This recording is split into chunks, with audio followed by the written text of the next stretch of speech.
sobre o cristianismo gnóstico e primitivo, ou gnosticismo e cristianismo primitivo. Com vocês, my man, o homem.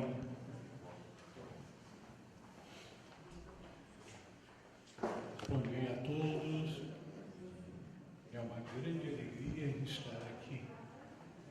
No que é, na verdade, a minha terra. Eu nasci no Rio Grande do Sul, mas meus pais foram para o Rio quando eu era ainda bebê, então eu não aprendi a palavra segunda pessoa do singular. Vocês serão vocês. Queridos irmãos, um desafio diferente. Falar para um grupo tão maravilhoso e harmonioso, pessoas de diferentes tradições, buscando encontrar algo que é comum. E o que é comum a todos aqueles que participam de diferentes religiões, para se reunirem, buscarem o quê? Aquilo que nos une, que é o espiritual. Aquela consciência de que todos nós viemos da mesma fonte, do um, do todo, a plenitude. E se viemos, voltaremos. Então, aquilo que realmente nos une é essa grande jornada de volta para a nossa essência última. As religiões são diferentes elementos facilitadores, mas são meramente meios para um grande fim. O grande fim é voltarmos para a consciência que todos nós pertencemos a esse grande um, que vibramos com o mesmo amor do Pai e Mãe Celestial e que estamos aqui nessa jornada para um aprendizado. Esse aprendizado de que somos todos irmãos, que todos nós temos exatamente os mesmos anseios de felicidade, de harmonia, de realização interior.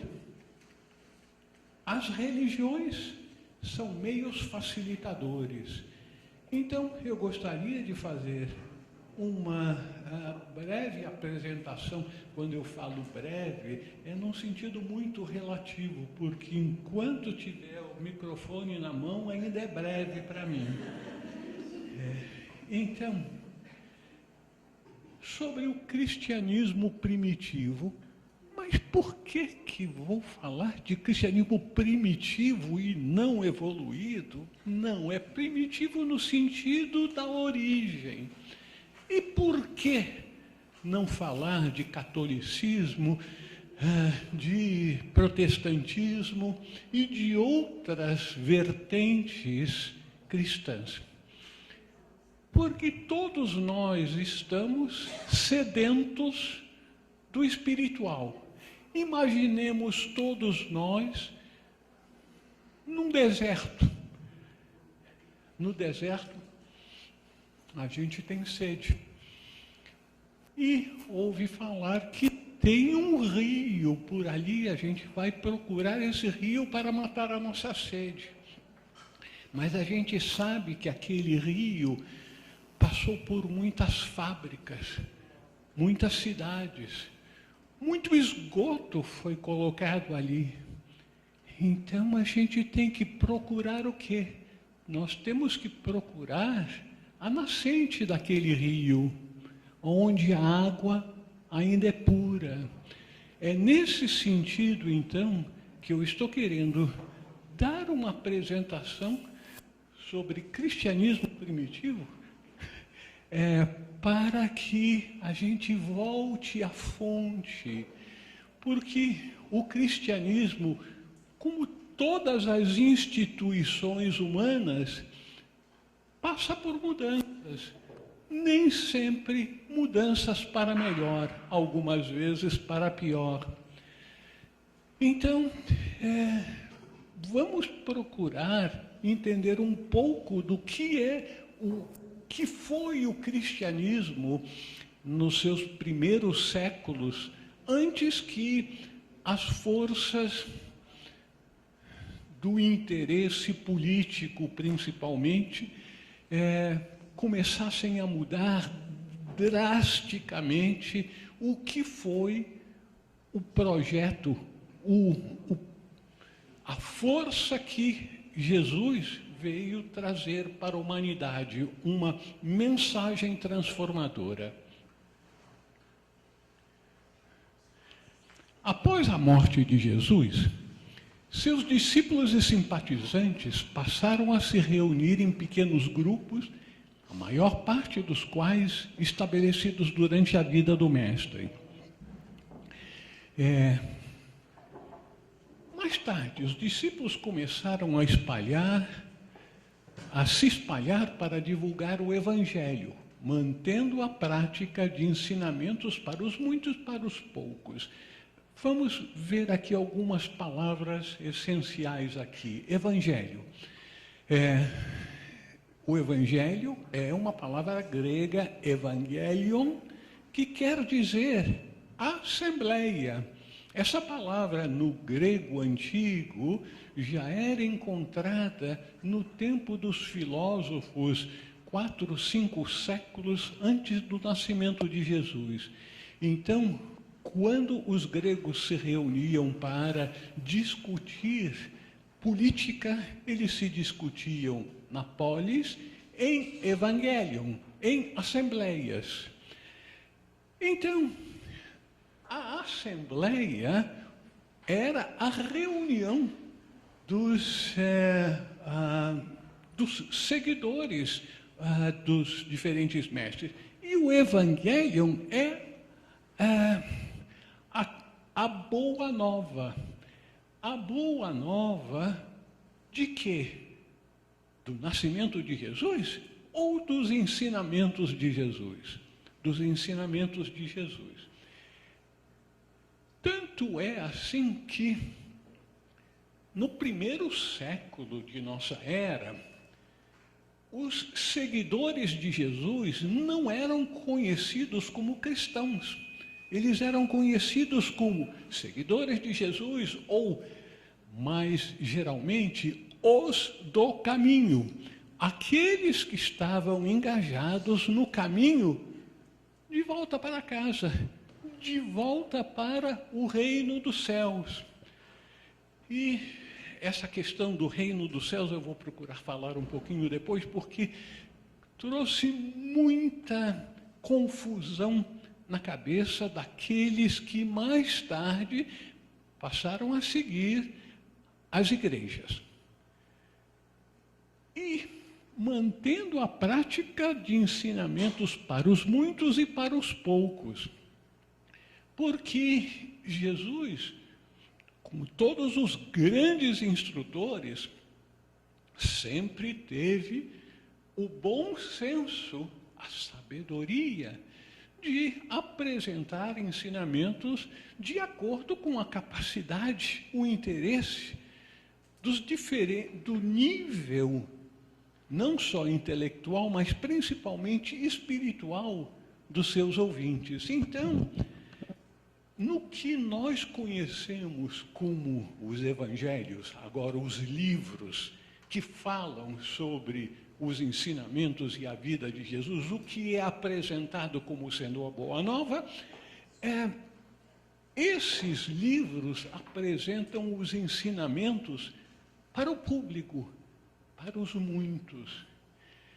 E os ensinamentos que Jesus reservava aos seus discípulos mais próximos eram ensinamentos geralmente apresentados de boca a ouvido. Não havia a permissão de colocá-los para o público em geral por certas razões. Nós vamos chegar a isso depois. Ao longo do primeiro século, essas comunidades eram conhecidas como os do caminho, como os essênios, os que buscavam trilhar a senda. Só no final do primeiro século, começaram a adotar o nome das comunidades de Antioquia, ou seja, cristãos, os Christiani, aqueles que seguiam o Christos, com dois significados, o significado de o bom e o significado do ungido. Os discípulos tinham diferentes níveis de compreensão dos ensinamentos do Mestre. Assim, o que passaram a ensinar em suas comunidades tinha a coloração particular de seu entendimento do legado de Jesus. Daí a importância da tradição oral. Sempre que pessoas se reúnem para receber um ensinamento de um verdadeiro conhecedor, um mestre, obviamente essas pessoas vão receber com a sua capacidade de absorção, consequentemente, aquilo que vão guardar vão ser alguns pontos que lhe tocaram especialmente o coração e a coloração daquilo que constituía o apanhado geral de sua cultura, do seu conhecimento. Então, nós sabemos que Maria Madalena, João, discípulos muito mais avançados do que Pedro, do que André, os dois irmãos. Então, as diferentes comunidades que foram estabelecidas mais tarde, antes de haverem alguns documentos, cada uma apresentava para os membros da comunidade os ensinamentos que os discípulos tinham absorvido. Daí, com o passar das décadas, dos séculos, cada comunidade ia apresentando uma parte, um viés do ensinamento do mestre.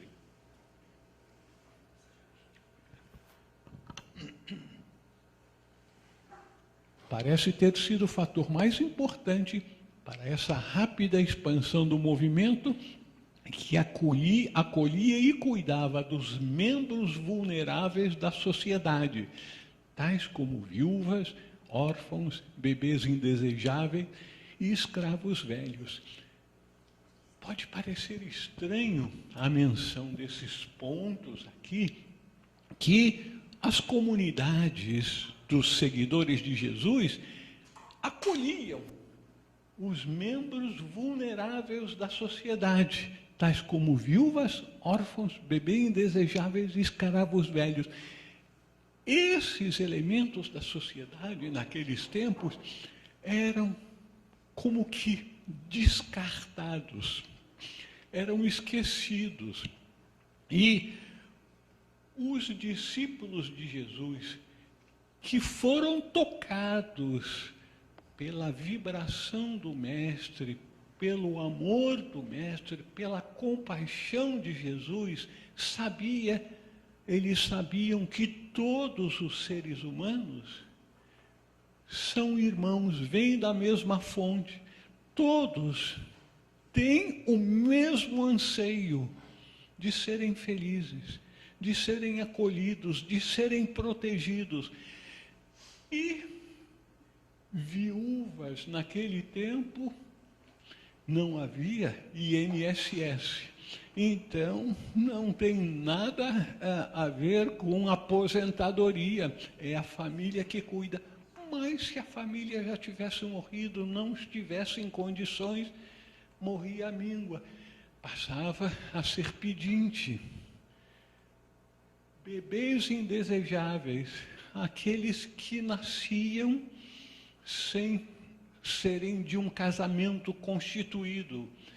As mulheres procuravam esconder que tinham tido aqueles filhos. Escravos velhos. Meu Deus do céu, os escravos velhos eram descartados.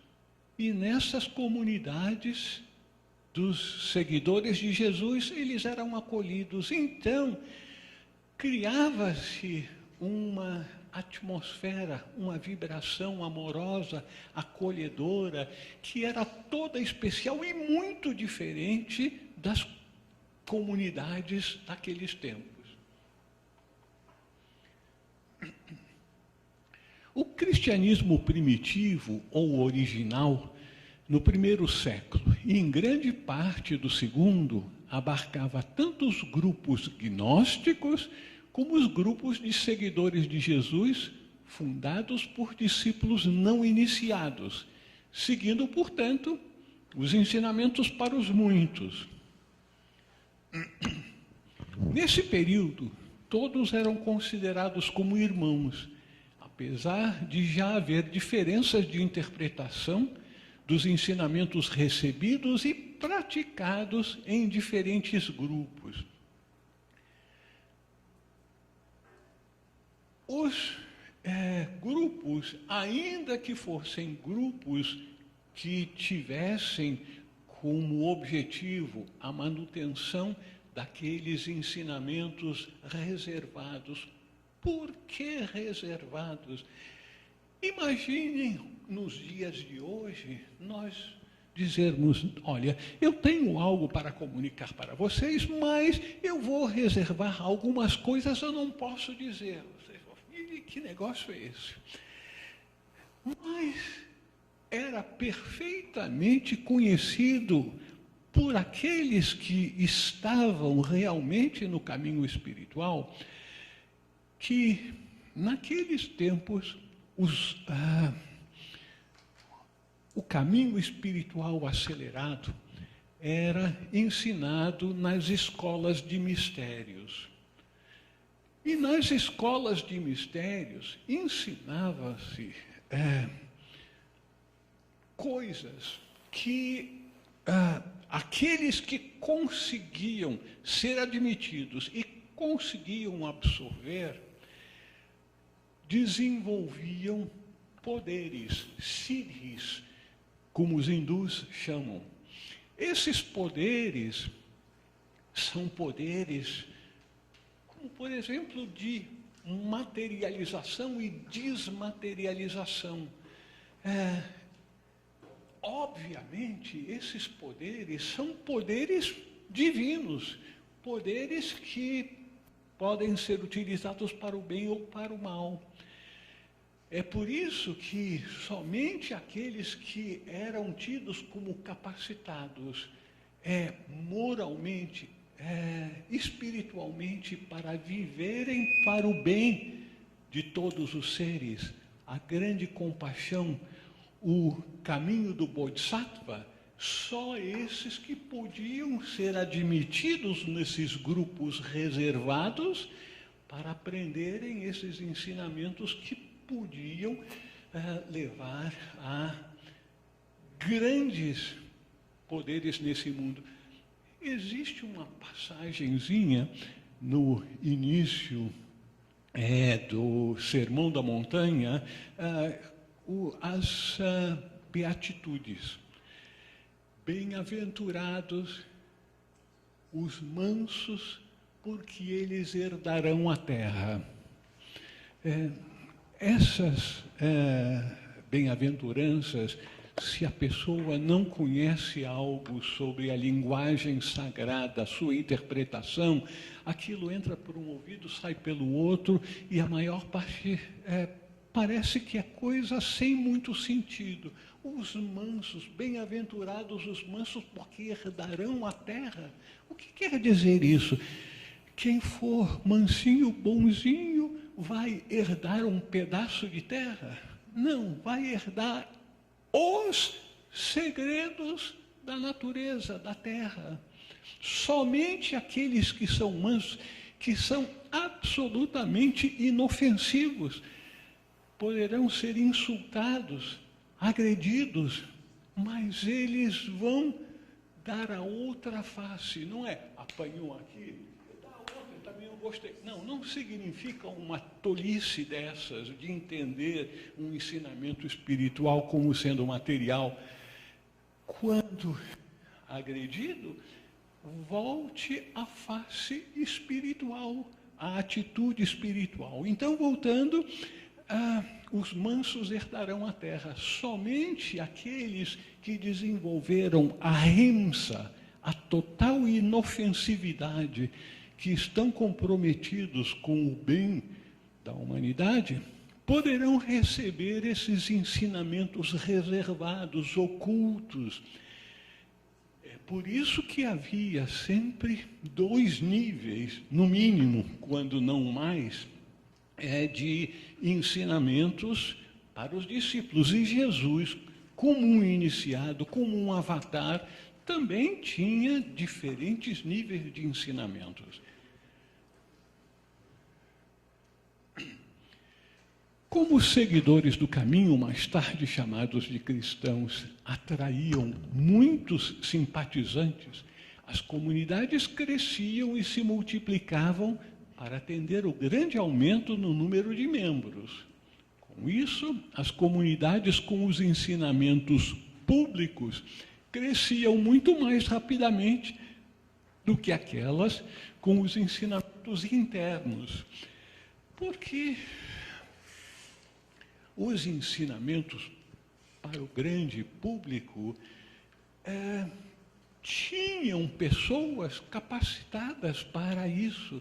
Agora, os ensinamentos reservados eram relativamente poucos, aqueles capazes de passar adiante. É dito que Jesus tinha algo como uns 19 discípulos que pertenciam ao grupo interno e ao grupo intermediário. Não eram 12 apóstolos, eram 19. Mas tinham 2 grupos, um bem reservado e o outro intermediário. E o outro era o ensinamento para o público. A maior parte daquilo que nós vemos nos evangelhos, nos 4 evangelhos canônicos, aqueles que a Igreja canonizou como sendo aceitáveis e confiáveis. Então, nós vemos que as comunidades com os ensinamentos muitos para o público se alastrava muito mais rapidamente do que aquelas com os ensinamentos mais reservados. Isso resultou em certas condições mais tarde. Esse rápido crescimento exigiu o estabelecimento de uma estrutura hierárquica e gerou fortes pressões para uma uniformização de doutrina. Os bispos passaram a exercer cada vez mais poder. E o poder, infelizmente, tende a corromper. Tudo indica que os livros do Novo Testamento só foram escolhidos ao final do século II, pelo bispo Irineu de Lyon, na França.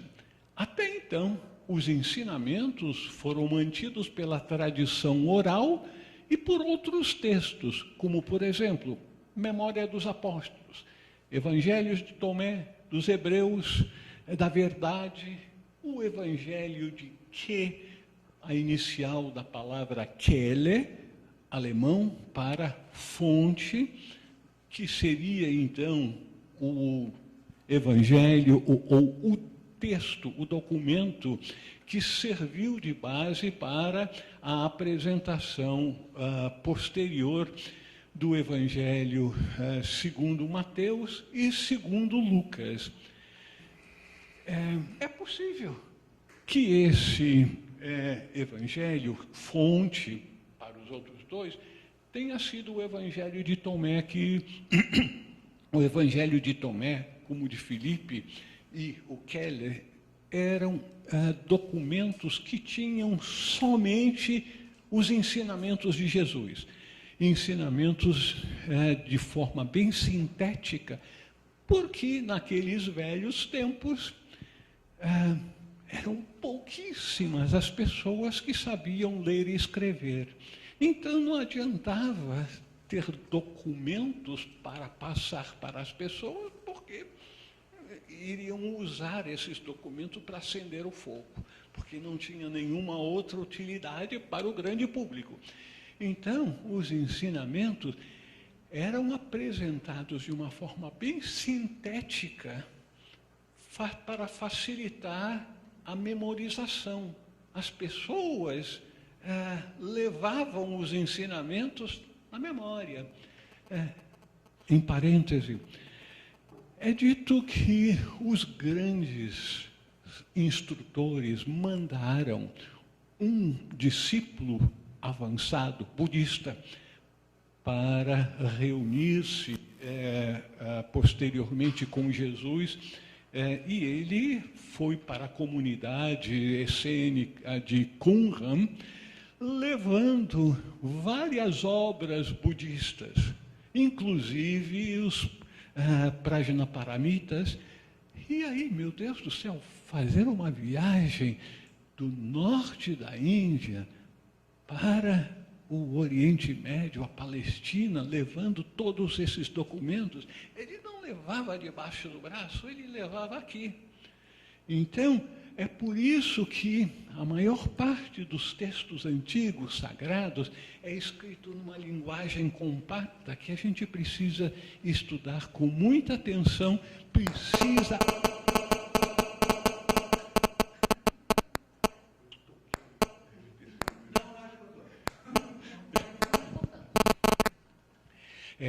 Então, essa questão de quando os evangelhos foram escritos é algo bastante complexo.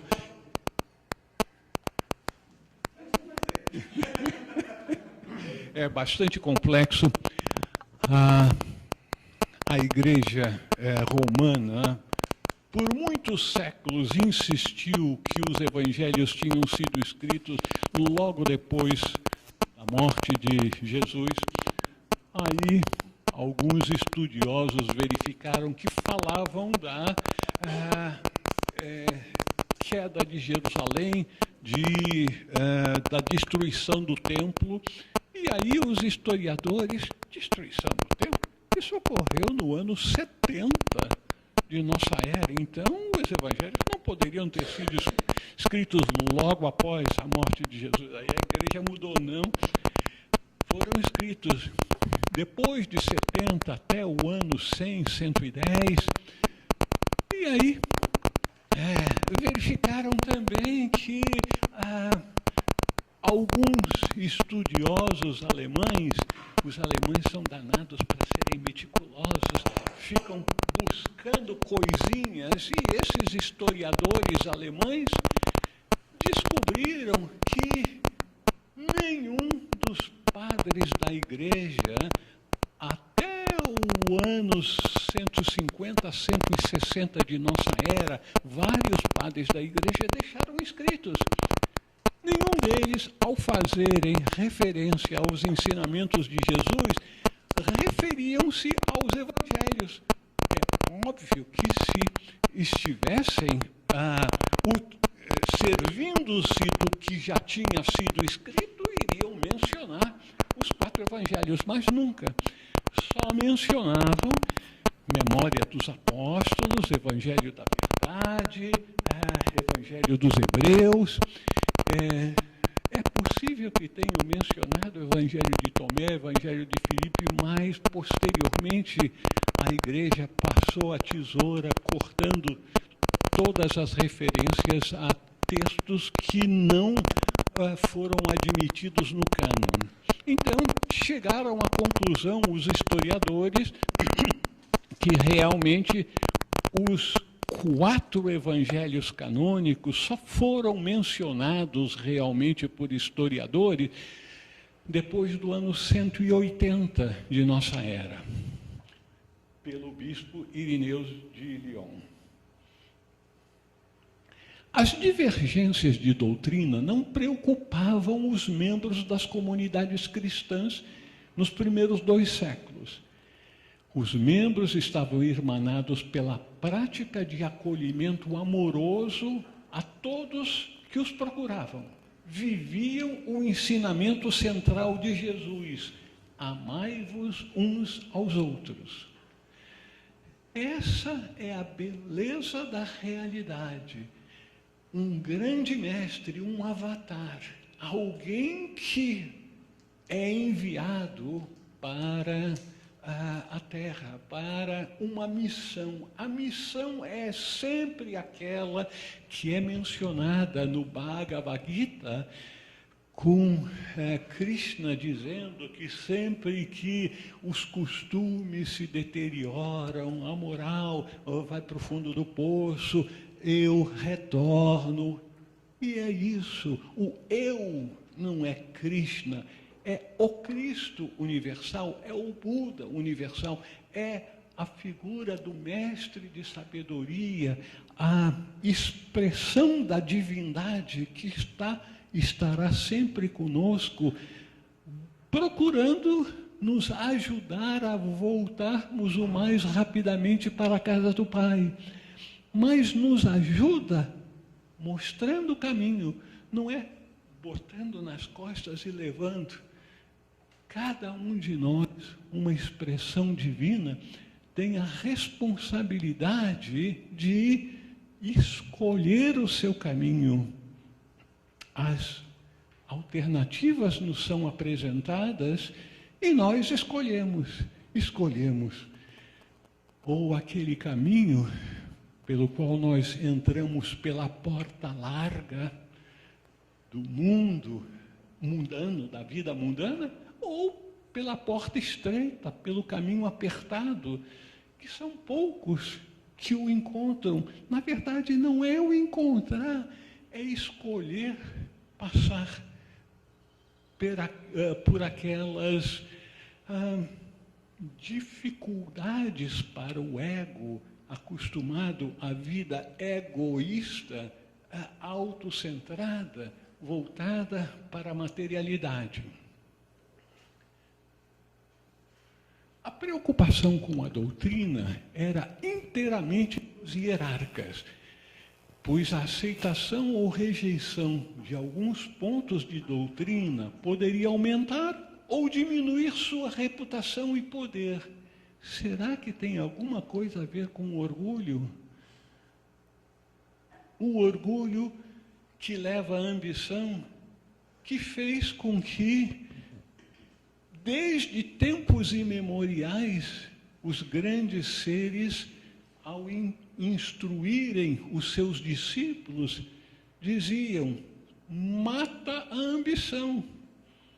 A ambição aparece quando a pessoa se desenvolve, principalmente intelectualmente, sente que conhece coisas com mais facilidade e mais amplitude do que as pessoas ao seu redor, e aí bota o nariz para cima, estica o peito para fora: eu sou um líder, eu tenho uma missão de liderar, e chama a si aquela pseudo-responsabilidade de guiar o seu rebanho. E ao fazer isso, com esse orgulho, eles estão, em vez de subindo, estão descendo ladeira abaixo muito rapidamente. A disseminação dos evangelhos canônicos com relatos sobre a vida de Jesus, em vez da exclusiva apresentação de seus ensinamentos, como nos textos conhecidos até então, levou a um recrudescimento nas disputas sobre a natureza de Jesus. Antes de falarmos sobre que disputa sobre a natureza de Jesus,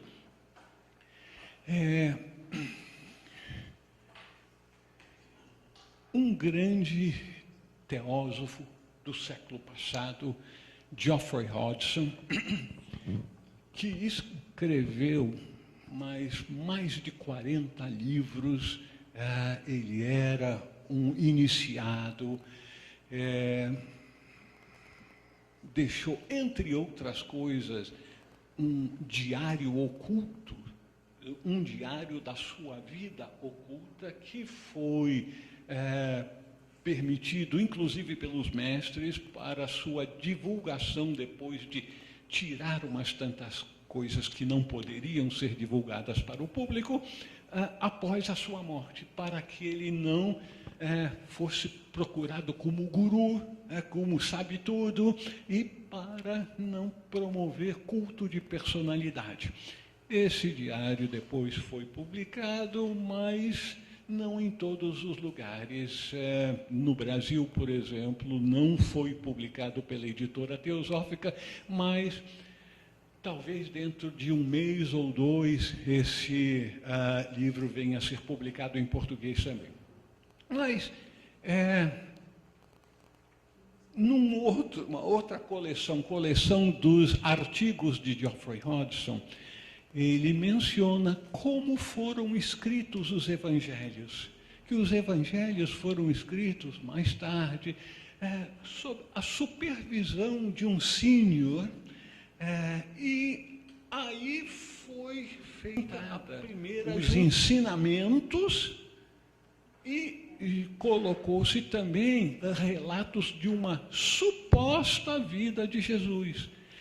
Não um relato histórico, como um historiador faria, porque não é. Os textos sagrados não têm como objetivo apresentar a história de um povo, ainda que supostamente escolhido por Jeová, e tampouco apresentar a história de um grande ser, como Jesus, por exemplo.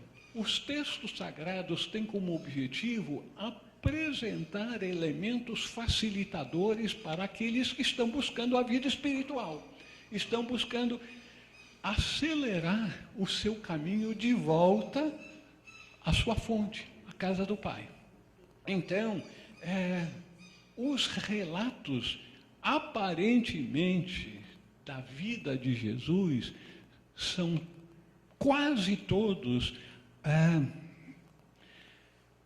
fabricados, se me é permitido dizer isso, sem receber pedradas, para apresentar certos ensinamentos muito específicos. Quando é dito, por exemplo, que depois que os magos, os 3 magos, não é reis magos, não, os 3 magos foram à Palestina e Herodes veio a saber que eles foram prestar homenagens ao rei dos judeus. Que negócio é esse? Eu sou o rei dos judeus. Nasceu o rei dos judeus, eu quero saber mais onde é que ele está, e os magos ficaram de dizer que eles iriam informar melhor quando estivessem voltando para o Oriente. Porque o Oriente, o leste, é onde nasce o sol, de onde vem a luz. Então, depois, então, Herodes mandou supostamente matar todas as crianças de menos de 2 anos, e aí José, Maria, levaram Jesus em fuga para o Egito. Não, isso tudo aí, se tivéssemos todo o resto da tarde para falar sobre cristianismo, poderíamos entrar nesses detalhes, mas tudo é escrito numa linguagem alegórica para aqueles que aprendem realmente como interpretar esses textos sagrados com as 4 chaves Quem sabe a gente pode depois, se houver interesse em perguntas, falar sobre as 4 chaves conhecidas, porque são 7 as chaves de interpretação, mas as 4 conhecidas, a gente pode tocar nisso depois.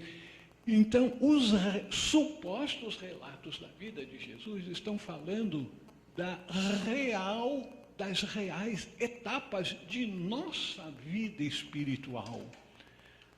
Os 5 grandes fatos, isso a gente pode mencionar: nascimento, batismo, alguns falam transfiguração, eu acho que o correto seria mencionar Eucaristia, depois morte, ressurreição e, finalmente, a ascensão. Descrevem de forma alegórica na vida de Jesus as 5 grandes etapas da vida do iniciado no caminho acelerado. Então, coisas que não seriam permissíveis dizer ao leigo, ao público em geral, é apresentado nesses textos sagrados com autorização, pelo fato de ser apresentado de uma forma velada. Aqueles que têm olhos de ver, verão e entenderão, e tirarão os ensinamentos necessários para a sua jornada. Como a Igreja dos Muitos havia perdido a chave para a interpretação dos textos sagrados, a maioria passou a aceitar literalmente os relatos alegóricos sobre a vida de Jesus. O mensageiro divino passa a ser divinizado e adorado.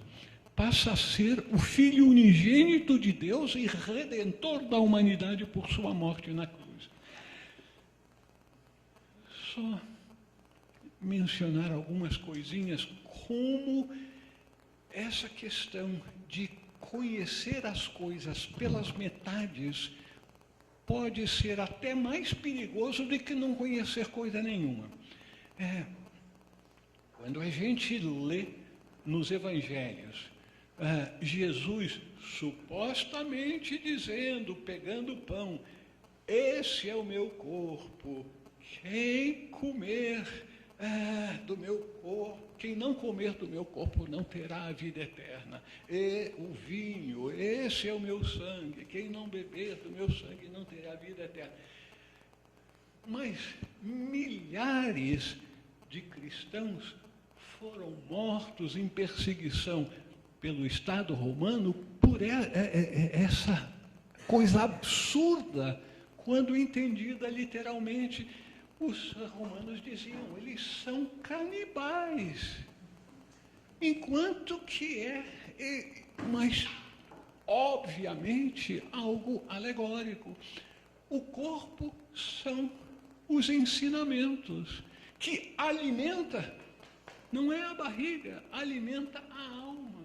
Os ensinamentos divinos alimentam aqueles que estão buscando o alimento espiritual. O sangue é a vida que é passada para todos aqueles que estão vivos, que estão em manifestação. E aí depois também, o Filho unigênito de Deus e Redentor da humanidade por sua morte na cruz. A tradição esotérica sabe que Jesus não foi morto por crucificação, ele foi morto por apedrejamento e pendurado num madeiro, como está em Atos dos Apóstolos, a menção de Pedro, que foi pendurado no madeiro. Aqueles que seguem a tradição da igreja entendem como sendo foi pendurado na cruz, mas foi pendurado numa igreja, numa árvore, como se fazia com aqueles que eram apedrejados e não podiam ficar mais de um dia sem serem enterrados, de acordo com a tradição judaica. Então, a menos que a gente tenha um conhecimento maior e busque o entendimento das passagens supostamente históricas, vai acabar desistindo de realmente estudar os evangelhos, estudar a Bíblia. E quando eu falo Bíblia no sentido cristão, eu só considero o Novo Testamento. O Antigo Testamento faz parte dos livros sagrados dos judeus e deve ser estudado como estudo comparado das diferentes religiões, e tem muita coisa muito bonita, muito importante nos Antigos Testamentos, mas tem coisa também que, se a gente tomar ao pé da letra, sai correndo também. Mas isso é outra história. O objetivo da igreja dominante, com os ensinamentos públicos, nos primeiros séculos, era encontrar comprovações de que Jesus era o Messias profetizado no Antigo Testamento. E quando nos documentos originais não haviam essas comprovações, como naquele tempo não havia imprensa, livros impressos, era tudo copiado, ao copiar, fazer um ajustezinho aqui e mais outro acolá, aquilo era a regra geral. Então, colocavam comprovações de que Jesus era o Messias esperado no Antigo Testamento. O papel de Jesus como redentor da humanidade por sua morte na cruz deriva-se da aceitação literal da história da queda do Jardim do Paraíso. Todo documento que pudesse levantar dúvidas a respeito das doutrinas da igreja era queimado. Então, tudo aquilo que não se conformava com a doutrina da igreja, que depois foi transformada em dogmas, no sentido de que, se não crer, morres. Mas isso, a partir do século V em diante, que a coisa começou a ficar bem difícil para os livres pensadores.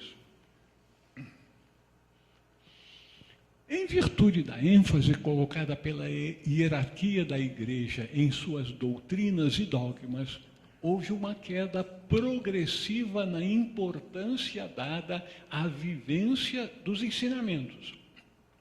Começa a decadência da pureza do movimento inicial, que é acelerada a partir do século IV, com o poder e privilégios concedidos por sucessivos imperadores à Igreja de Roma e ao clero. Porque imagino que todos conhecem bem o fato que no ano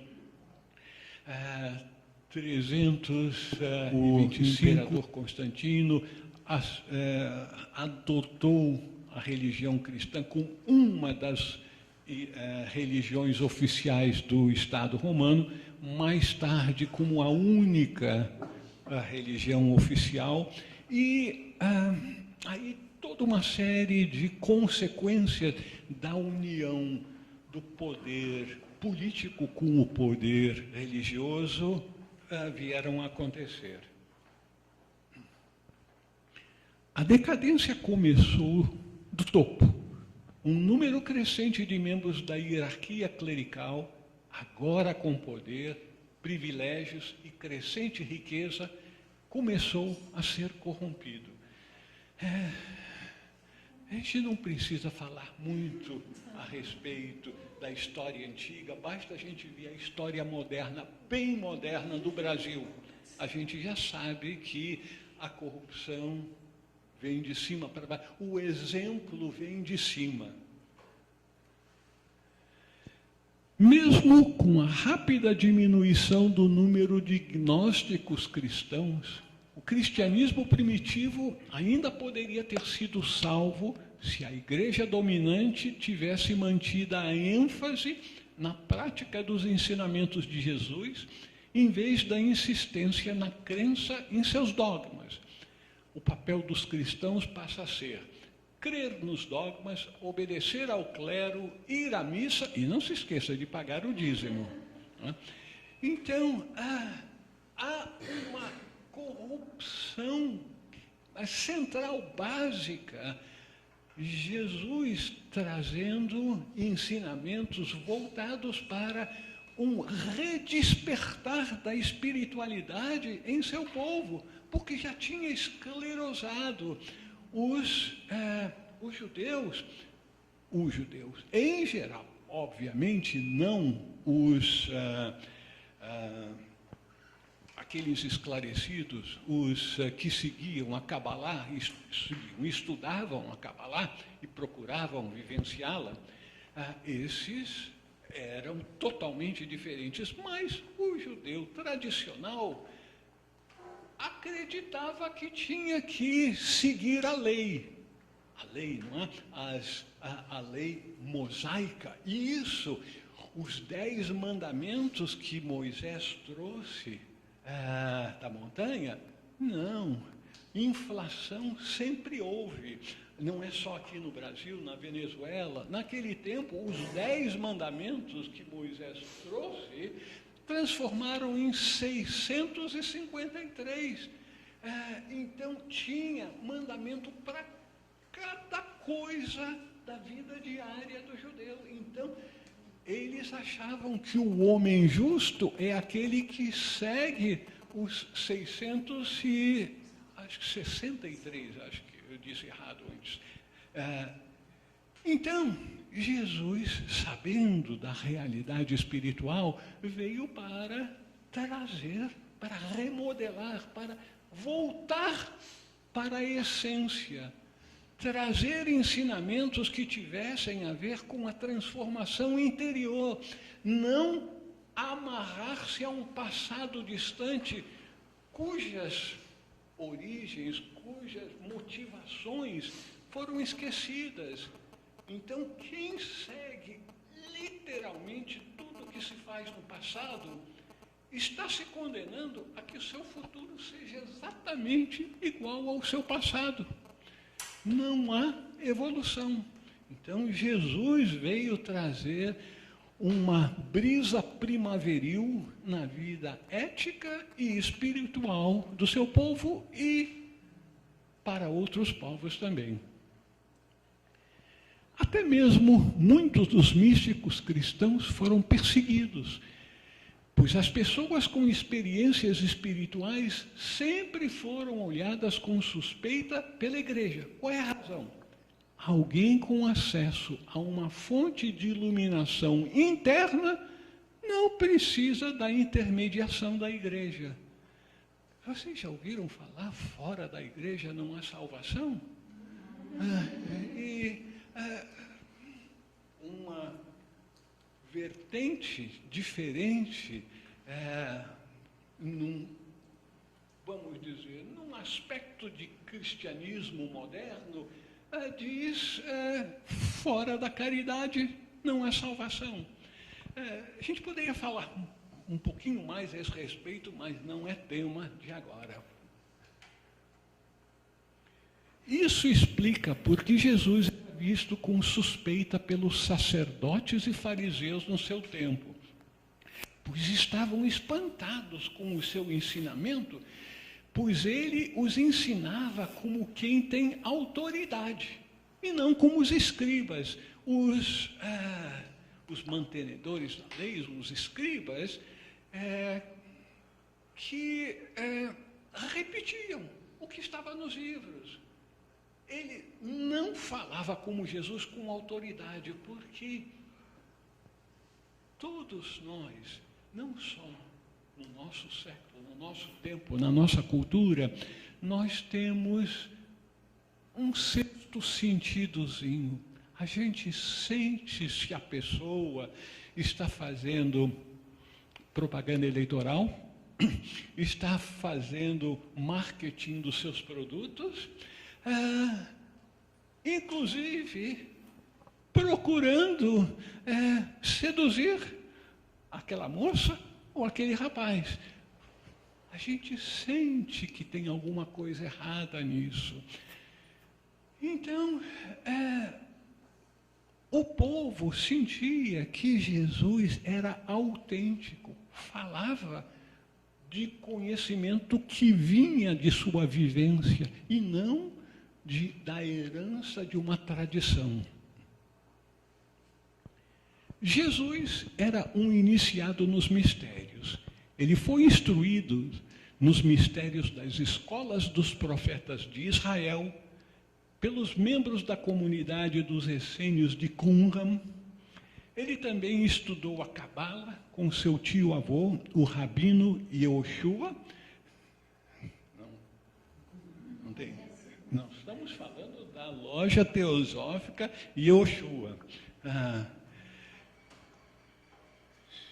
Que levou ao Egito, onde ele foi iniciado nos mistérios superiores da Cabala pelo Rabino Yohanan, muito conhecido naquele tempo, e também foi iniciado nos mistérios maiores do Egito. Então, um mensageiro divino vem já com uma capacitação toda especial. Ele é escolhido ao longo de muito tempo. Essa é a pessoa certa para ser enviado a tal cultura nesse momento. E ele nasce naturalmente e é preparado também. E ele teve uma preparação extensa para o seu ministério. Na Bíblia fica claro que Jesus seguiu o método dos iniciados, pois ensinava os mistérios do reino dos céus diretamente a seus discípulos, mas ao povo falava de forma alegórica, como é dito na Bíblia. Nada lhes falava a não ser em parábolas. A seus discípulos, porém, explicava tudo em particular. Os mistérios do reino dos céus, isso também é uma terminologia muito específica da tradição judaico-cristã, porque os judeus que passaram vários séculos sobre a dominação de estrangeiros, ansiavam voltar para a glória do reino de Israel, e em que eles, acreditando literalmente numa promessa feita a Abraão, de que os filhos de Israel iriam dominar a terra. Então eles, nós vamos ser como os dominadores que estão dominando o Estado de Israel, nós vamos dominar os outros. Então,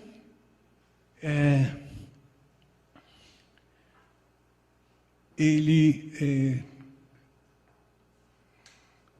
falava ao povo de forma alegórica. Jesus foi, portanto, o primeiro gnóstico cristão. Paulo foi, sem dúvida, o mais conhecido. Bom, antes de continuarmos, gnóstico. O que é um gnóstico? Gnóstico vem da palavra gnosis, em grego. Em grego, gnosis quer dizer conhecimento, mas não o conhecimento como nós usamos na nossa linguagem comum, que nós falamos de conhecimento, o que é, na verdade, informação. O que a gente poderia dizer conhecimento de segunda mão. A gente pega um livro e lê, agora eu conheço a esse respeito. Não para os verdadeiros gnósticos. O conhecimento verdadeiro é o conhecimento em primeira mão.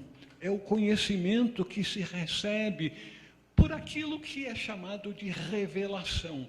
Mas a gente poderia falar, usando um outro termo, uma experiência direta.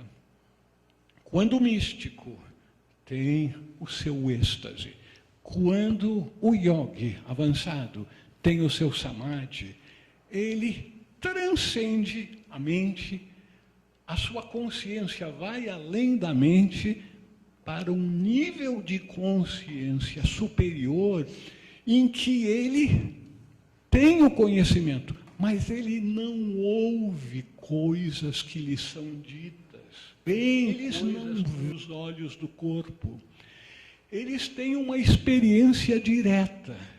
Tem uma passagem no Evangelho de Filipe, eu não vou entrar nisso, mas só vou dizer que tem uma passagem que diz exatamente isso, que esse tipo de experiência direta é conhecer entrando em consciência na coisa que você quer conhecer. Por exemplo, conhecer uma flor, você como que se torna flor. Conhecer uma árvore, você se torna árvore, você sente o que é ser uma árvore. E assim por diante. Então, esse conhecimento direto de se tornar a coisa não é nenhum absurdo, não, porque o fundamento da vida espiritual é o quê? Unidade. Nós somos um, só existe o um. Então, o conhecimento direto é nós entrarmos na consciência da unidade, e na consciência da unidade a gente pode focar nisso ou naquilo do mundo manifestado. Então, tem toda a lógica possível para o entendimento do que é ser um gnóstico. É aquele que conhece diretamente. É lógico, para conhecer diretamente, ele vai ter que passar por uma programação. Essa programação é, na verdade, uma preparação longa, em que a pessoa aceita deixar para trás todos os seus condicionamentos e motivações mundanas, egoístas. Em vez de querer trazer as coisas para si, é se capacitar a levar tudo para os outros. Vários autores gnósticos dos primeiros séculos tinham grande reverência por Paulo, tido como iniciado gnóstico. De acordo com Clemente, o grande gnóstico alexandrino, Valentino teria sido instruído por um Teudas, o qual foi discípulo de Paulo. É realmente, citando Paulo, é realmente de sabedoria que falamos entre os perfeitos, sabedoria que não é deste mundo, nem dos príncipes deste mundo votados, dedicados à destruição. Ensinamos a sabedoria de Deus, misteriosa e oculta, que Deus, antes dos séculos, de antemão destinou para a nossa glória. Ou seja, que desde antes da manifestação, Deus destinou essa sabedoria para aqueles filhos de Deus que se adiantassem no processo evolutivo e pudessem, então, unir-se em consciência com a consciência de Deus para assumir o seu papel de líderes, não líderes políticos, líderes na evolução do seu povo. Então, pessoas que passariam a ser dedicadas a ajudar os outros que estivessem na busca do espiritual, na busca do retorno à casa do Pai. A indicação de que Paulo era um gnóstico iniciado encontra-se num das suas epístolas. Mas, como está escrito, o que os olhos não viram, os ouvidos não ouviram e o coração do homem não percebeu, isso Deus preparou para aqueles que o amam. Então, não é ler num livro que a gente vai saber disso. Não é, vou conversar com aquela pessoa que sabe tudo, vou ouvir uma palestra. Não, a gente vai ter informação, mas o conhecimento, gnosis, que a gente está buscando, só vai conseguir diretamente.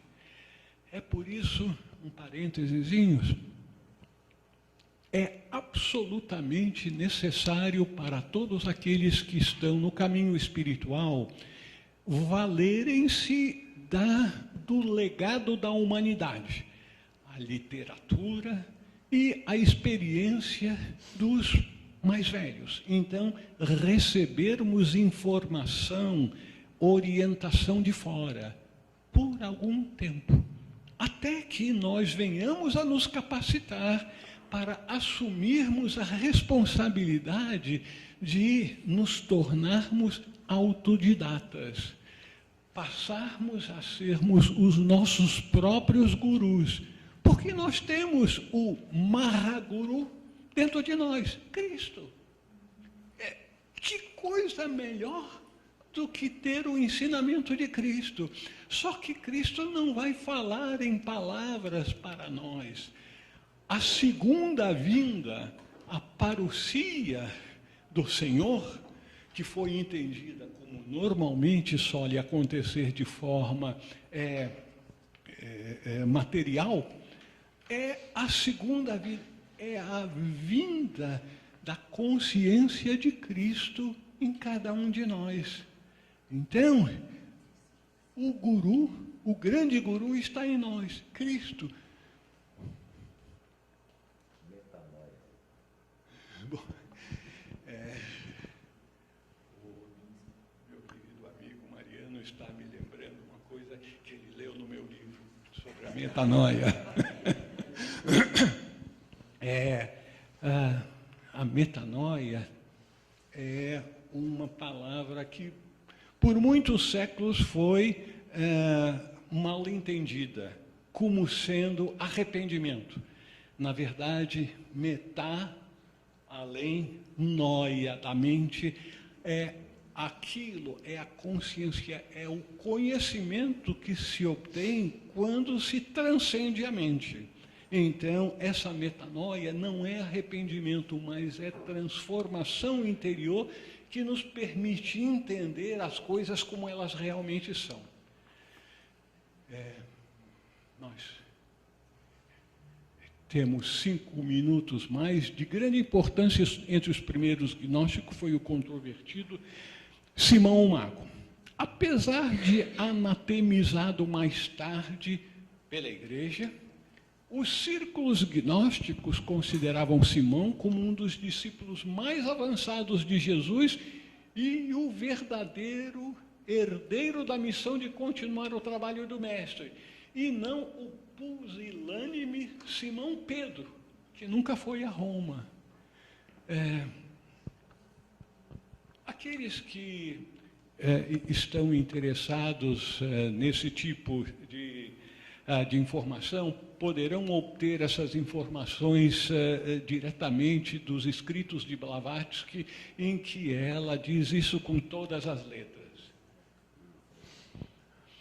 Além dos ataques em Atos dos Apóstolos atribuídos a Lucas, o livro mais manipulado da Bíblia, vários padres da Igreja atacaram Simão, Justino, Irineu, Tertuliano, Hipólito e Epifânio. Porém, Blavatsky, em Collected Writings, a coletânea de todos os seus escritos, no volume 14, escreveu algo revelador. Depois de um longo tempo de negação, a existência de Simão o Mago foi finalmente demonstrada. Quer ele tenha sido Saulo, Paulo ou Simão. Isso é muito semelhante ao que escreveu o autor anônimo de Supernatural Religion. Então, quer ele tenha sido Saulo, Paulo ou Simão. Será que Blavatsky está dizendo que os três foram a mesma alma? Saulo e Paulo, nós sabemos que eram os nomes grego e latino, do mesmo ser que foi o grande apóstolo que escreveu as várias epístolas. Mas e Simão? Simão e Paulo, então, foram o mesmo?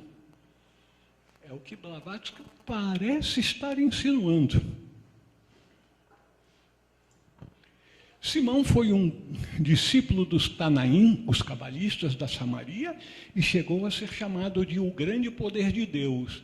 Era tido como grande taumaturgo capaz de realizar prodígios e maravilhas que ninguém podia rivalizar.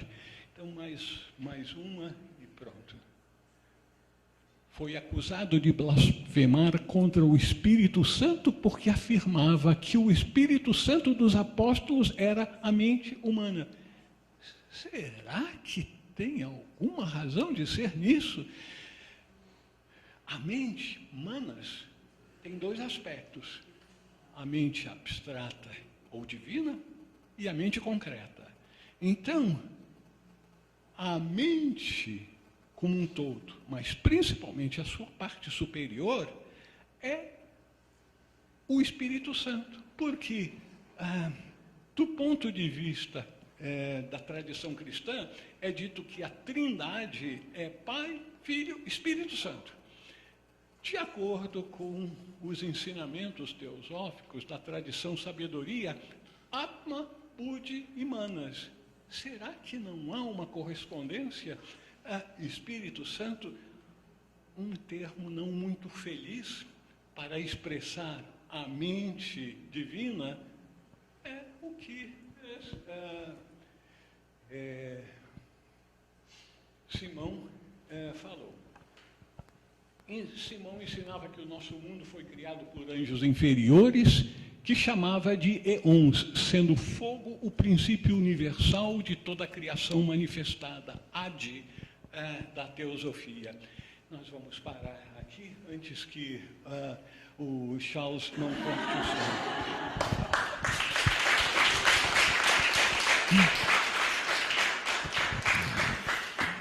Vamos não encerrar com o Raul ainda, mas aí depois do almoço a gente abre para as perguntas do Raul, pode ser? A gente almoça, daí volta, daí o pessoal vai para as perguntas. Pode ser? Almoço agora, 1h30 voltamos. 1 horinha de almoço. Tá bom? Ok? 4 minutos. Raul Branco. Enquanto fazer um merchandise. Então, acuso que na nossa pequena livraria há a obra O Poder Transformador do Cristianismo Primitivo, do Raul Branco, publicado pela editora Teosófica por apenas R$25. E você tem a oportunidade de conseguir o autógrafo do autor. Acuso também quem foi brindado com a obra O Lorde das Trevas, do Pai Saúde Ogum, que ele está presente no recinto. Se quiser autógrafos, uma dedicatória, ele está no momento à nossa disposição. Em breve, ele então e o Mariano irão, após a fala do Raul, iniciar o painel sobre africanismo. O Pai Saúl falando um pouco sobre a cosmogonia africana, na visão do Batuque rio-grandense. E o Mariano, então, vai falar um pouco sobre a visão do candomblé. É importante isso, né? Porque a maioria das pessoas não sabe nem que existe diferença entre... Eu não sabia. Eu lembro que num estudo semiteosófico de religiões comparadas, em 2002, alguém me perguntou qual é a diferença de Umbanda e Candomblé. E eu não soube responder, e eu fiquei profundamente envergonhado. Porque eu não sabia escrever a diferença, porque eu não conhecia, né? Era leigo. Embora tivesse a vivência da Umbanda, mas não sabia nada sobre o Candomblé, então eu não sabia qual era a diferença. E a partir disso foi estudar, né? Mas é algo, né? A gente não sabia a diferença. Temos N religiões no Brasil e não sabemos a diferença delas.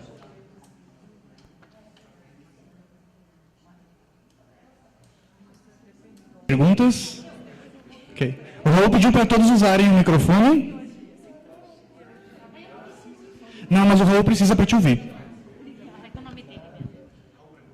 Boa tarde, Raul. Então, eu gostaria que você desse uma explicada para nós, para nós, assim, das 4 chaves da interpretação da Bíblia.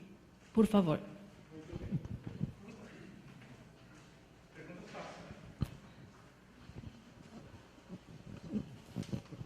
Muitas pessoas ficam surpresas ao saber que existem chaves para a interpretação dos textos sagrados. A maior autoridade nesse último século, nesse assunto, foi o teósofo Geoffrey Hodgson. Ele escreveu várias obras a esse respeito, uma das quais é A Sabedoria Oculta na Bíblia Sagrada, que no original eram 4 volumes e foram reduzidos para um volumão em português. E também um livro extremamente útil para aqueles que querem conhecer melhor a tradição cristã, tem como título de Geoffrey Hodgson também, A Vida do Cristo. Não é a vida de Jesus Cristo, não, é a vida do Cristo, como apresentada através da Bíblia, com o relato da suposta vida histórica de Jesus. Agora, as 4 chaves para a interpretação dos textos sagrados, principalmente no caso da Bíblia. Primeira chave: todas as passagens que estão descrevendo eventos aparentemente no exterior, na verdade, referem-se a questões, processos interiores. Então, descreve o exterior para representar o interior. Pois eu dou um exemplozinho. Segunda chave: todos os personagens que são descritos numa passagem representam aspectos de todos os seres humanos. Segunda chave. Terceira chave: cada evento, cada passagem na Bíblia, nos textos sagrados, representa uma determinada etapa no processo evolutivo de todos os seres humanos. Quarta chave: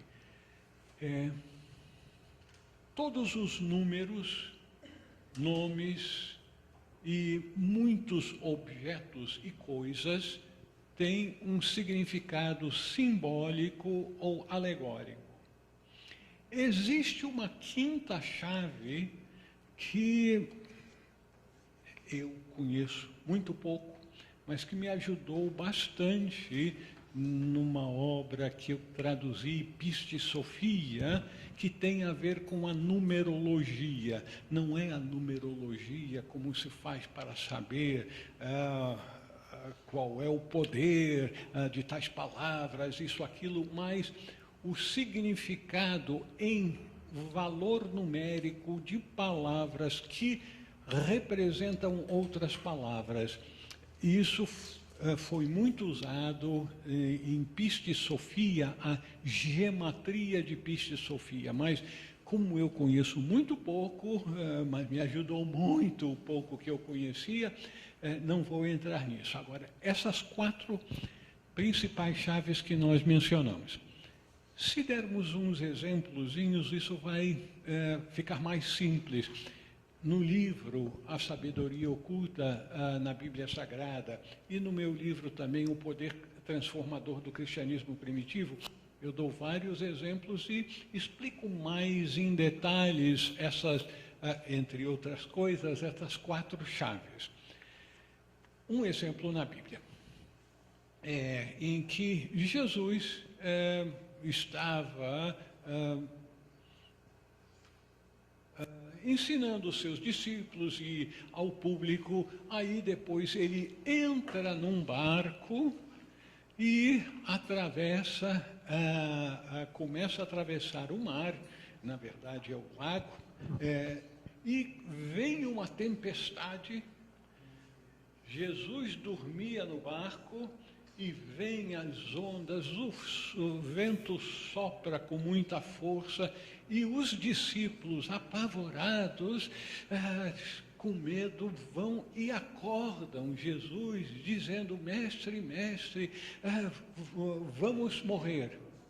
E aí Jesus se levanta no barco e diz: homens de pouca fé.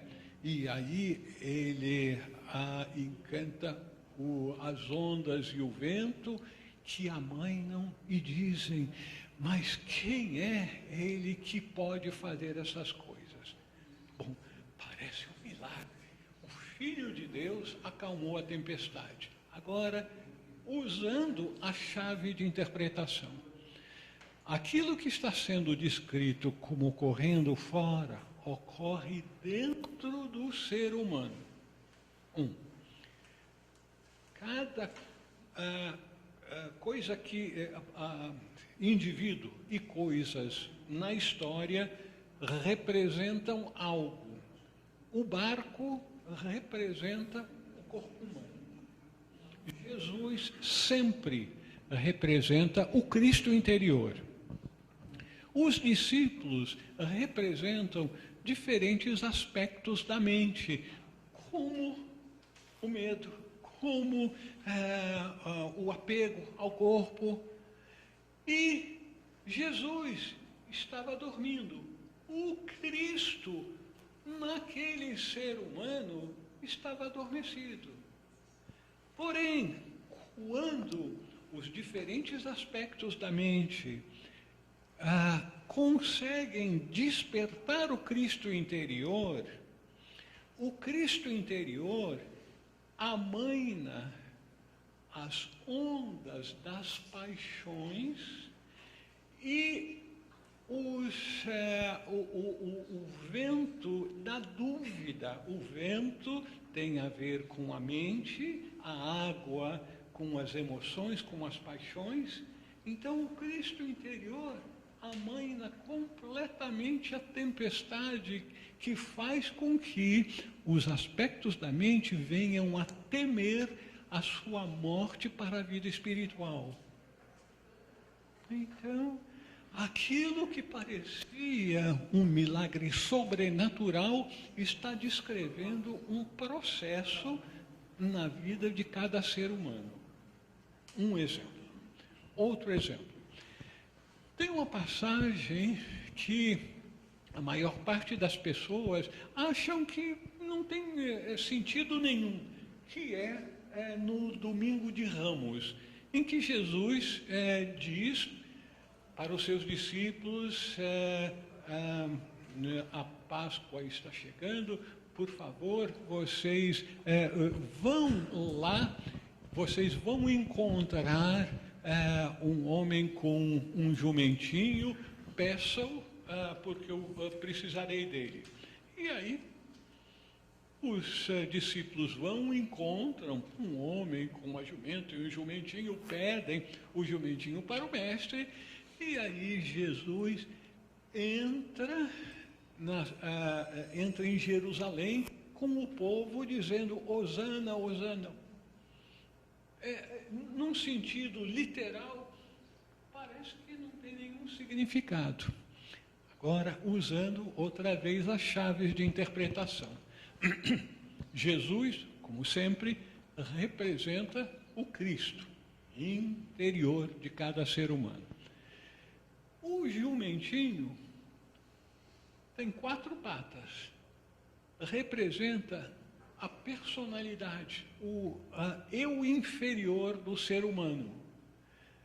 E aí, o Cristo interior, para entrar em Jerusalém, que simboliza a cidade sagrada, ou seja, o reino de Deus, o Cristo interior precisa estar montado na sua personalidade, no seu quaternário inferior, que, como um jumento, até ser totalmente domesticado, empaca. Não adianta bater isso, aquilo, não vou e pronto, está acabado. Não mudo interiormente.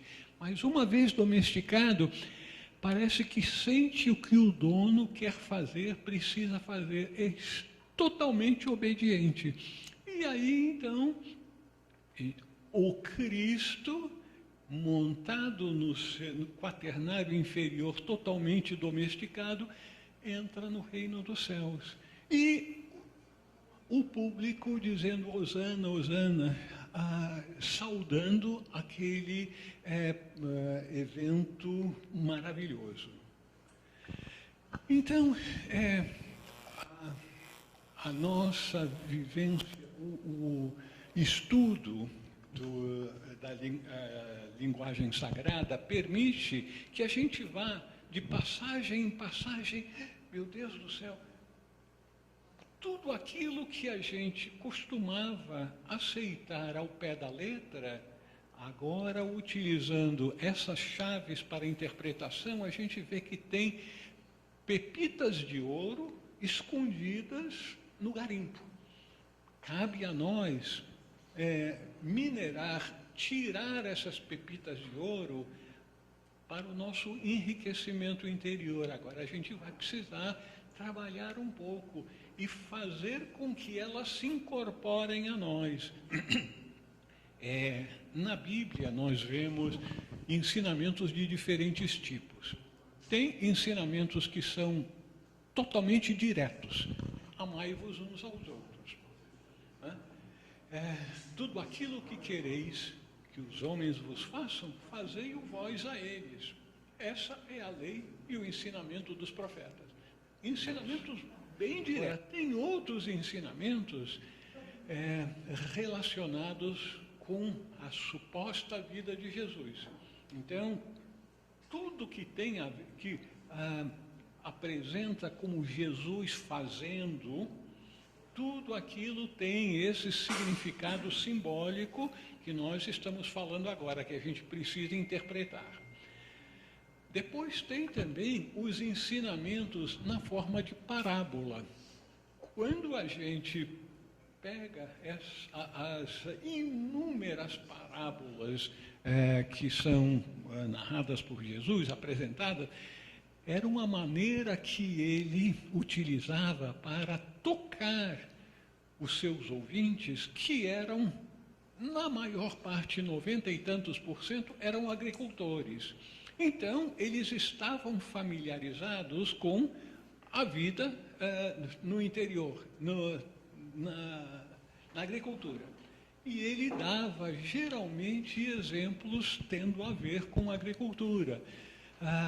A semente de mostarda, a figueira que não dá fruto, e assim por diante. E, finalmente, ensinamentos bem velados que as pessoas com essa utilização das chaves de interpretação chegam perto do seu entendimento. Isso é particularmente importante num dos evangelhos em que mais se aproxima dos ensinamentos internos, que é o evangelho de Filipe. Não faz parte da Bíblia canônica, mas é um texto que fala, por exemplo, dos sacramentos. Dos 5 sacramentos, não são os 7 sacramentos da igreja, que são sacramentos exotéricos, são os 5 sacramentos ou iniciações conferidas por Jesus, que mais tarde foram todos eles utilizados pela igreja com sentido externo.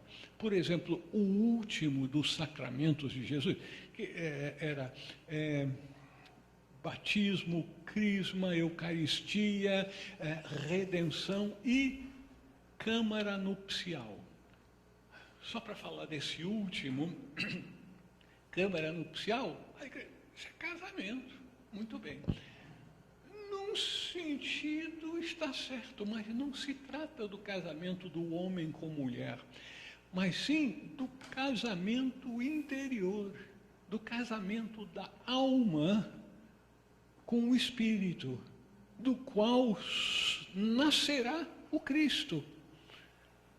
Então, era uma alegoria da iniciação máxima em que o Cristo, na consciência do iniciado, permaneceria para sempre. Tá? Alguma outra pergunta? Raul, primeiro parabéns pelo seu trabalho, que é um trabalho grande, além de ser grandioso como estudo, também é muito importante, porque essas 4 chaves que você deu agora são fantásticas. Imagina quanto tempo a gente levaria sozinhos para entender isso, né? Ter uma ajuda dessa é muito importante. Bom, pelo que eu entendi, a gnose sendo o conhecimento por experiência direta, o que a gente entende dessa palestra é que nós, como buscadores, temos que ter uma interpretação mais profunda dos escritos e a partir dessa interpretação própria e profunda, nós vamos ter uma evolução consciencial.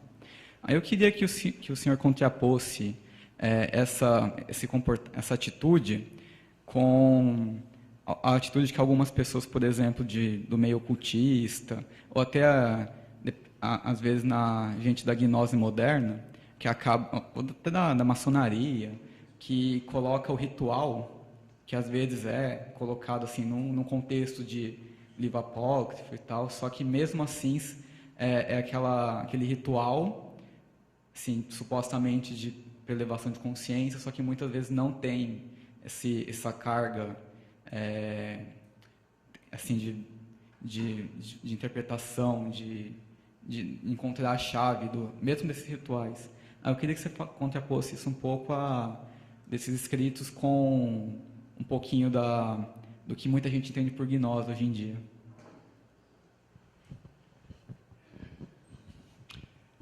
Você está fazendo uma pergunta difícil, porque tem muitas coisas imbricadas no que você acabou de dizer. Primeiro, você falou sobre gnose como o conhecimento interior perfeito. Depois você falou a gnose moderna, esses vários rituais, maçonaria e outros. Veja só.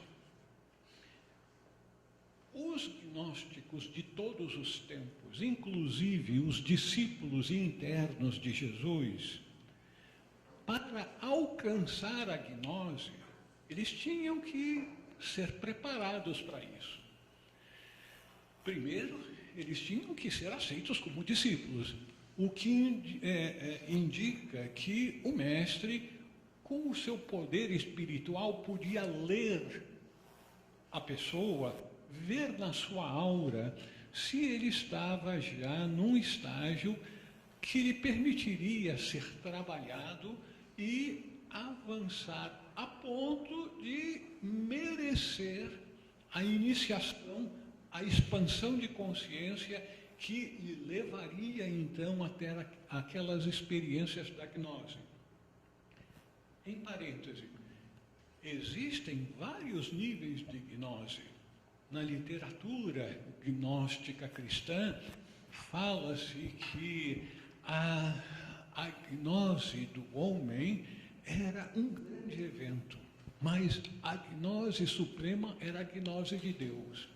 Então, gnose é abertura de consciência, expansão de consciência. E a expansão de consciência continua. Nós, na nossa limitação, imaginamos que iluminação é como uma noite escura, absolutamente, que a gente não consegue ver nada, aí liga-se a luz, que bom, agora eu posso ver. Há um paralelo com o exemplo espiritual. Quando há iluminação, a gente passa a ver. Porém, nós temos, no mundo físico, lâmpadas de 60 watts, de 100 watts, 150, e aí vai. No mundo, na vida espiritual, é a mesma coisa, diferentes níveis de intensidade. Com a quinta iniciação, o iniciado torna-se um mestre de compaixão e sabedoria. Já terminou o seu aprendizado como um ser humano, mas ele continua como um ser super-humano, recebendo uma sexta, uma sétima, uma oitava iniciação, parece que uma nona e décima no nosso planeta, e continua.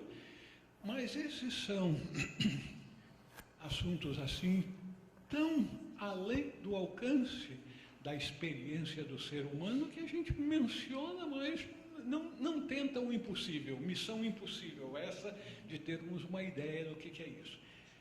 Agora, a gnose moderna. Existem várias instituições que prometem acelerar a evolução do indivíduo com toda uma série de rituais. Algumas ajudam num certo ponto, mas tem certas limitações. Na maçonaria, Rosa Cruz, são instituições sérias que oferecem ensinamentos facilitadores para o progresso espiritual, mas não significa que o maçom que alcançou a iniciação, o grau 33, ele agora é um mestre de sabedoria. Não tem nada a ver uma coisa com a outra. Eu nem vou fazer nenhum comentário, porque a gente conhece de exemplos de maçonarias, de lojas, que foram pegos com a mão na cumbuca e chega, sem comentários.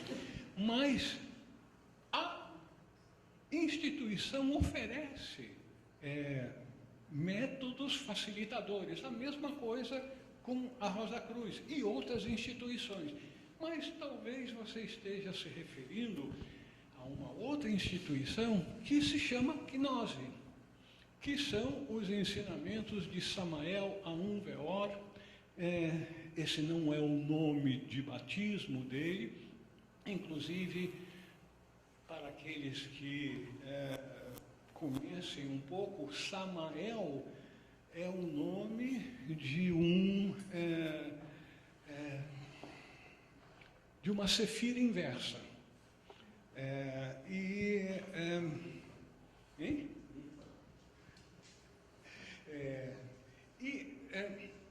O que ele ensina é algo conhecido desde tempos imemoriais. É o Tantra,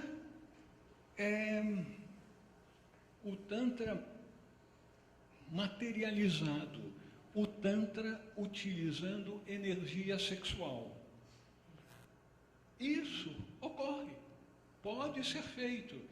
Não vou entrar, inclusive, porque, apesar de ter sido convidado várias vezes, porque o grupo de gnose aqui no Brasil usa o texto Pistis Sophia, eu traduzi esse texto, fiz comentários, usam o texto que eu traduzi para os rituais de muitos dos grupos de gnose aqui no Brasil. Fui convidado, mas não quis ver nada com isso.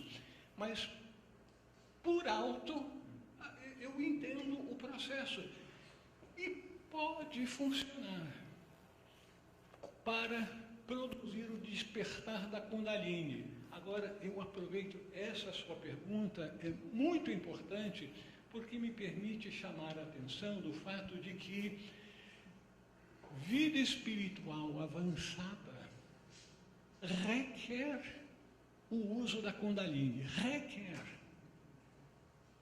No entanto, despertar a Kundalini não é uma coisa do outro mundo, não. Algumas posturas iógicas começam a despertar a Kundalini. A respiração pranayama ajuda no despertar da Kundalini. Então, despertar da Kundalini não é bicho de 7 cabeças. O problema é controlar a Kundalini. Porque a Kundalini pode ser despertada e do chakra base subir um pouquinho para o chakra sacro. Ou então ela pode ser despertada com muita força, vai direto para o topo da cabeça. Os dois extremos causam danos terríveis. Quando a Kundalini desperta só um pouquinho, vai para o chakra sacro e aí a pessoa é estimulada sexualmente de uma tal maneira que torna-se uma pessoa totalmente voltado para a sexualidade e perde uma encarnação devido a isso. E existem casos conhecidos disso. Por outro lado, se ela desperta com muita força, vai queimando todos os chakras até chegar no topo da cabeça e leva a pessoa à loucura. Existe, principalmente na Califórnia, várias instituições psiquiátricas especializadas em cuidar dessas pessoas que ficaram transtornadas, loucas, por causa dos métodos ensinados para despertar Kundalini de vários gurus que vieram da Índia e passaram informações de fim de semana, seminários de fim de semana sobre despertar da Kundalini, gente assim, pagando modéstias, quantias de $1.000, $2.000, e aprendiam muitos deles conseguiam aprender a despertar.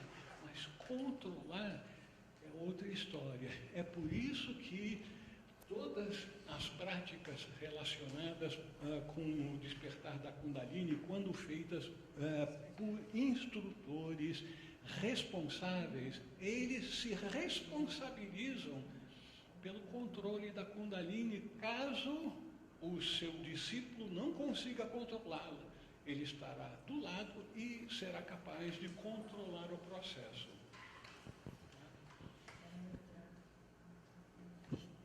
Pessoal, depois terão grupos de estudo, onde o pessoal vai poder se reunir com o Raul e absorver um pouquinho mais dessa sabedoria milenar que ele nos traz. Eu gostaria, em nome da loja Yeshua, agradecer imensamente. E nós temos os brindes dos nossos apoiadores. É que eu já falei isso tantas vezes, né, que o pessoal já acha engraçado. Então, nossos apoiadores, a Bioshen, o brindezinho, a Associação de Umbanda Caxias, que está aqui representada pelo Pai Saúde Ogum, autor da obra O Lorde das Trevas, e a Orquídea, nosso apoiador também, massas, biscoitos. O senhor não passar fome na viagem, né, de volta a Brasília. Muito obrigado. Vou usar para uma foto ali.